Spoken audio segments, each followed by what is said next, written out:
1972 সালে কলকাতার বিখ্যাত শিল্পীতীর্থ যাত্রা দলে পরিবেশিত হয় তারাশঙ্কর বন্দ্যোপাধ্যায়ের অমর সৃষ্টি কবি যাত্রাপালা। যাত্রায় পরিবেশিত হবার আগেই চলচ্চিত্র, পেশাদার থিয়েটার এবং নৃত্যনাট্যে জনপ্রিয় হয় তারাশঙ্করের কবি। 1972 সালে চিৎপুরের নবগঠিত শিল্পীতীর্থ যাত্রা দল প্রযোজনা করল কবি যাত্রাপালা। রাঢ়বঙ্গের কবিগানের দলের শিল্পীদের জীবনের ঘাত প্রতিঘাত উঠে এসেছে এই পালায়। অপূর্ব দক্ষতায় এই পালারূপ রচনা করেছেন প্রখ্যাত পালাকার নির্মল মুখোপাধ্যায়। অতুলনীয় রসসৃষ্টিতে এই পালাকে জনপ্রিয় করেছিলেন তিনি। তারাশঙ্কর বন্দ্যোপাধ্যায়ের কাহিনীকে যথার্থভাবেই উপস্থাপন করেছেন। একটি নতুন চরিত্রও সংযোজন করেছিলেন তিনি এই পালায়। চলচ্চিত্রের মতো এই যাত্রাপালায় সুরকারের দায়িত্বে ছিলেন প্রখ্যাত সুরকার অনিল বাগচি। তার সুরে আরও সমৃদ্ধ হয় এই যাত্রাপালা। চণ্ডীতলায় কবিগানের আসর, কিন্তু এক পক্ষের দেখা নেই। ওরা সব সরে পড়েছে বায়নার টাকা না পেয়ে। চঞ্চল সবাই আরও চঞ্চল হলো। কর্তৃপক্ষ ঘোষণা করল বিখ্যাত কবিয়াল মহাদেবের সঙ্গে পাল্লা দিয়ে যে গান গাইতে পারবে সে পাবে রূপোর মেডেল। আসরে নামলো নিতাই কবিয়াল।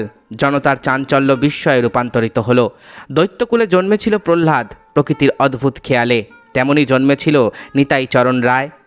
চণ্ডীতলা গ্রামে দুর্ধর্ষ চোর ডাকাত ঠ্যাঙাড়ে বীরবংশীদের এলাকায় ডোম বংশে।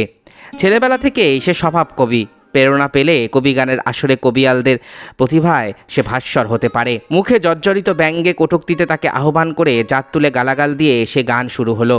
কিন্তু নিতাই কবিয়ালের পালা যখন এলো, সে ধরল ভালোবাসার সুর। হার মানল মহাদেব কবিয়াল, পরাজয় স্বীকার করল এবং সবার হৃদয়ও জয় করল।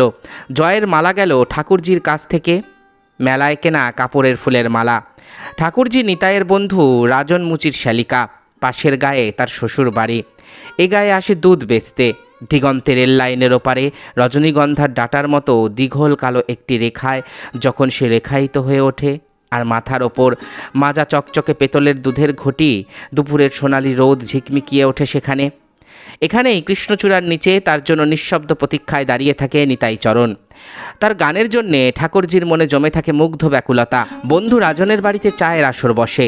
ঠাকুরজি তাদের সঙ্গে যোগ দেয় সেখানে, আর কবিয়ালের গান শোনে। নিতাইয়ের কবিয়াল খ্যাতিতে ক্রুদ্ধ হলো তার স্বজাতীয় আত্মীয় স্বজন।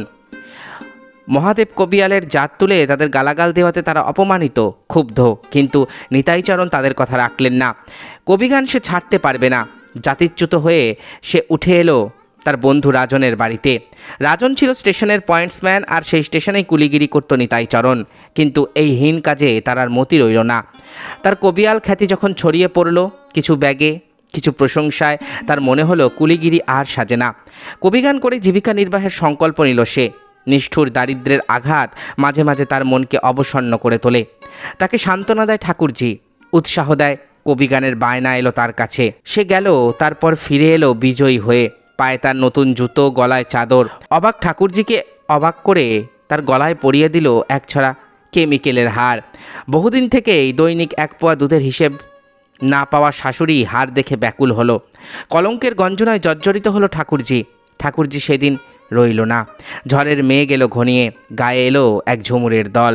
তাদের সেরা মেয়ে বসন, অদ্ভুত এক দহন তার মনে, যার আজ এক খুরের ধার, চোখে অস্বাভাবিক দীপ্তি। ক্ষীণ কৃষতন্ত্র মেয়ে সে, জ্বলন্ত আগুনের ফুলকির মতো। ঝুমুর গানের আসর বসল কর্মক্লান্ত দিনান্ত উৎসাহে। সেই আবার দ্বন্দ্ব লেগে গেল বসনের সঙ্গে নিতাইয়ের। কিন্তু এসে দেখে বসনও তাকে ছাড়ে না। দেহ লালসার মধুকরদের এড়ানোর জন্য গায়ে জ্বর নিয়ে সে আশ্রয় নিল নিতাই কবিয়ালের ঘরে। নিতাই তাকে দিয়েছিল সস্নেহ আশ্রয়, আর ঠাকুরজি সব দেখল তার নিজের চোখ দিয়ে, যে চোখ দিয়ে প্রত্যেক মেয়েই তার প্রেমাস্পদকে আশ্রয় দিতে দেখে অন্য মেয়েকে। জানলা দিয়ে নিতাইয়ের দেওয়া হার ঘরের ভিতর ছুঁড়ে দিয়ে পালিয়ে গেল সে। ঝুমুরের দল চলে গেল। তার পরদিন নিজের পথে উদ্ভ্রান্ত হয়ে গেল সে। গান গেয়ে কেঁদে মাথা ঘুরে সে অস্থির কাণ্ড। তারপর কথায় কথায় জানাজানি হয়ে গেল কবিয়ালের প্রতি তার আকর্ষণ। নির্জন কৃষ্ণচূড়ার তলায় তাদের নিভৃত গল্প। রাজনের স্ত্রী মুখরা রানী এসে গালাগাল দিল তাকে। নিষ্ঠুর অভিযোগের শক্তিশাল হানল নারীসুলভ যুক্তিহীনতায়। রাজন বললে, ঠাকুরজিকে বিয়ে করবে তুমি? আমি ব্যবস্থা করে দিই। আর এমনি সময়ে আলিপুরের মেলা থেকে লোক এলো। তাকে ডেকে পাঠিয়েছে সেই ঝুমুরের দল। তাদের দলের কবিয়াল পালিয়েছে। তারা নিরুপায়। আর তাকে সমর্পণ করেছে বসন। নিতাই কবিয়ালের গান হলো বসনের নাচের কোনো মর্যাদা থাকবে না। সে মেলায় দ্বন্দ্ব লাগলো কবিয়ালের সঙ্গে। একদিকে তার দেহাতীত স্নিগ্ধ প্রেমের স্নিগ্ধ পরিবেশ যা পায়ে, অন্যদিকে তার প্রতিভার বিমুগ্ধ স্বীকৃতিতে জয়যাত্রার ডাক এলো দেহবিলাসিনীর প্রচ্ছন্ন আত্মসমর্পণে। চণ্ডীতলার সে অখ্যাত কবিয়াল গান মনে এলো গুনগুনিয়ে। এই হার না মানা গান গলায় নিয়ে সে পাগল কবিয়াল বেরিয়েছিল তার পথে। কবিযাত্রাপালায় এই নিতাই কবিয়ালের চরিত্রে অসাধারণ অভিনয় এবং গান গেয়ে মানুষকে তাক লাগিয়ে দিয়েছিলেন সুরসাগর গুরুদাস ধারা। বসন চরিত্রে অভিনয় এবং গানে দক্ষতা দেখিয়েছিলেন যাত্রা সম্রাজ্ঞী জ্যোৎস্না দত্ত। যাত্রা উপযোগী নাট্য রূপায়ণে নাট্যকার নির্মল মুখোপাধ্যায় পালাগানের যে রসসৃষ্টি করলেন তা উপভোগ্য এই নাটকে। তারাশঙ্করের সৃষ্টির সঙ্গে তিনি একাত্ম হতে পেরেছিলেন কবিযাত্রাপালায়। লাঠিয়াল বংশের ঘরে জন্মেও কবিয়াল জীবনের যে স্বপ্ন অচ্যুত নিতাইচরণ দেখেছিল তা সার্থক হয়েছে ঠাকুরজির মতন মেয়ের ভালোবাসায় এবং ঝুমুর আলী বসনের সহযোগিতায়। নাটকের মূল চরিত্র নিতাই কবিয়ালের ভূমিকায় গুরুদাস ধারার দরদী কণ্ঠের গান এবং সাবলীল অভিনয় দর্শককে মোহিত করেছিল। তারাশঙ্করের বর্ণনায় এই কবিয়াল চরিত্রের মানসিকতার সঙ্গে গুরুদাস ধারা মিশে যেতে পেরেছিলেন। তার সংবেদনশীল অভিনয় দর্শকদের মনে গভীর রেখাপাত করতে সমর্থ হয়। দুই নায়িকা চরিত্রে ঠাকুরজি ও বসনের ভূমিকায় শিখা ঘোষ এবং জ্যোৎস্না দত্ত প্রাণবন্ত অভিনয় করে দর্শককে তাক লাগিয়ে দিয়েছিলেন। বিশেষ করে যেখানে নিতাইকে বসন বলছে, তুমি এসেছো, তোমাকে সেদিন ঠাট্টা করেছিলাম, বলেছিলাম ধুলোর নাগর, আজ বলছি সে ধুলো ব্রজের ধুলো, তুমি আমার ব্রজের নাগর, আমার ছিদ্রকুম্ভে জল রেখেছ, বড় অপমানে আমার মান রেখেছ। নিতাই বলে, তুমি মদ খেয়েছো বসন? খেয়েছি, বড় অপমান কবিয়াল, অপমানের জ্বালায় খেয়েছি। এই করুণ দৃশ্যে মাতাল বসনের চরিত্রে জ্যোৎস্না দত্ত যে অভিনয় দক্ষতার পরিচয় দিয়েছেন তা বঙ্গদেশে বিরল, এমনই বলেছে যুগান্তর পত্রিকা। নির্মল মুখোপাধ্যায়ের নির্দেশনায় শিল্পীতীর্থ দলের দলগত অভিনয়ে তুমুল জনপ্রিয় হয় কবিযাত্রাপালা। পরবর্তীতে কয়েক বছর ধরে এই পালা চলে। 1976-77 নাগাদ এবং 1980 সালে নবরূপে কবিযাত্রাপালার রিমেক করেন জ্যোৎস্না দত্ত।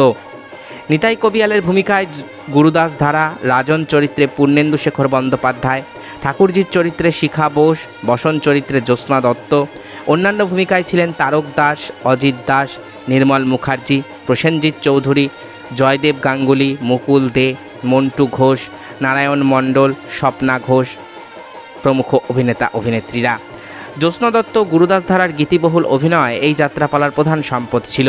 এতক্ষণ আপনারা শুনলেন বিখ্যাত কবিযাত্রাপালার অজানা ইতিহাস। আশা করি ভিডিওটি আপনাদের ভালো লেগেছে।